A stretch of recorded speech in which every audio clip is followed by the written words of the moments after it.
There's an old mill town called Rochdale, as is set on the edge of the moors, and metal clogs danced on wooden floors, of old terrace houses, damp and soot-washed, with belching smoke from the mills. A stone-built town surrounded by hills, where being clean was quite rare, as nits and crawlies seemed to thrive in our long hair. Sunday night was a real treat. Mother filled kettles and pans with cold water and left them to warm on the heat.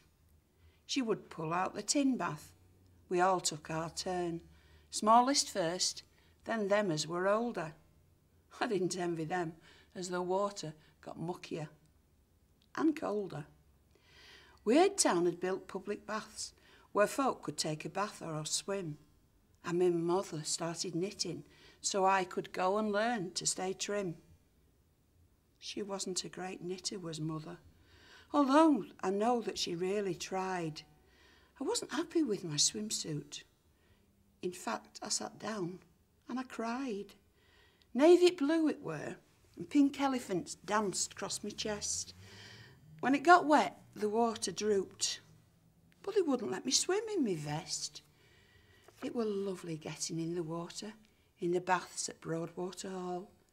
The roof soaring above, making me feel really small.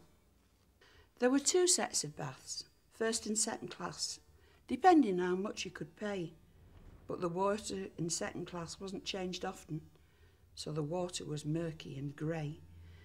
The woman in charge of the slipper baths, she was nasty and really quite tight.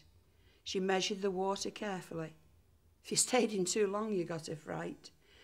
There were no locks on the door, so she'd open it and shout, "Time to get out!" There wasn't much water to wash in, and towels were in short supply, so we always had to walk home and let the wind blow our hair dry. I learnt to swim in second class. I got so good, I got a free pass. Memories washed through my head of learning to swim, splashing as hard as I could, till I knew I was safe in the water, in case God sent a new flood. When I married and had kids of my own, the old baths closed at last. Central baths were newly built, but you never forget the past. They introduced something called Zotophone baths, guaranteed to help you lose weight. And at 16 stone and still counting, well, I think I left it too late. But I bath and I come out all shiny, with a marmy combed through my hair. I'd get home and there was my Charlie, Brill cream straining the back of the chair. Friday night he knew he was on a promise. The smell of a marmy made him grin. But he had to take me to the Bourne pub early evening and feed me lots of tonic and gin. And I look at the old baths and how they've been allowed to decay, till Skylight Circus Arts taught many children to perform and to play. Up in the roof, swinging from ropes so high, and the smiles of the faces of children as they learned to fly. They juggled and spun plates, threw balls hand to hand. And council want to build a new shopping centre, laying weak foundations on sand. Yes, I know things change. I look in the mirror and I see how my hair has gone grey. And the lines on my face, well, they get deeper each day. But what happened to hope?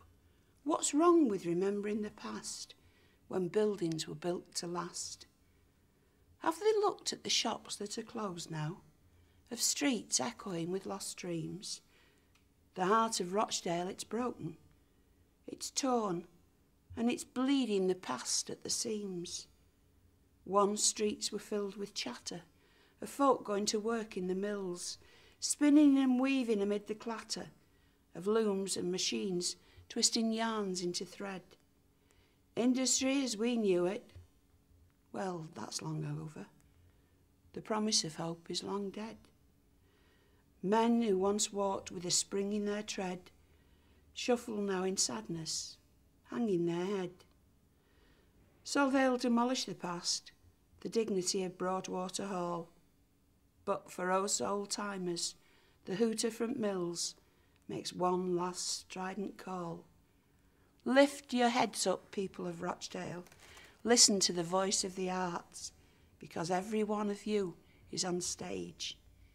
You just have to learn your new parts.